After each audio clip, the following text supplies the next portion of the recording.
أعوذ بالله من الشيطان الرجيم. يا أيها النبي جاهد الكفار والمنافقين واغلظ عليهم ومأواهم جهنم وبئس المصير.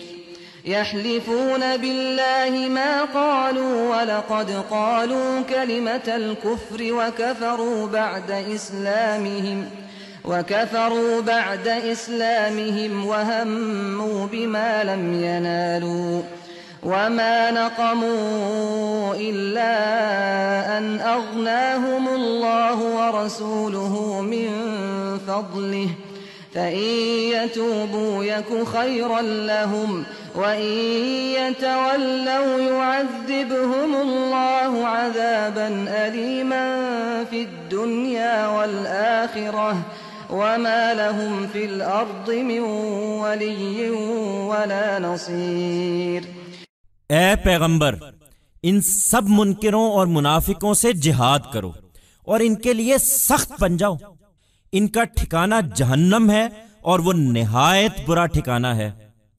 یہ خدا کی قسمیں کھاتے ہیں کہ انہوں نے وہ بات نہیں کہی، حالانکہ کفر کی وہ بات انہوں نے ضرور کہی ہے، اور اس طرح اسلام لانے کے بعد کفر کے مرتکب ہوئے ہیں اور انہوں نے وہ چاہا ہے جو پا نہیں سکے ہیں.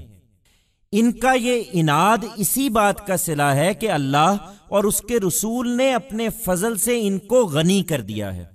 سو اگر یہ اب بھی توبہ کر لیں تو ان کے لیے بہتر ہے، اور اگر اعراض کریں گے تو اللہ ان کو دردناک سزا دے گا، دنیا میں بھی اور آخرت میں بھی، اور زمین میں ان کا نہ کوئی حمایتی ہوگا نہ مددگار.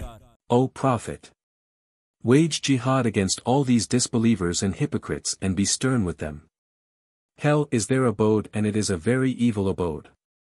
They swear oaths by God that they did not utter that statement, whereas they have definitely uttered that statement of disbelief and in this manner are guilty of renouncing faith after embracing it. And they wanted what they have not been able to obtain. This enmity of theirs is nothing but the consequence of God and His Messenger by their grace rewarding them with riches.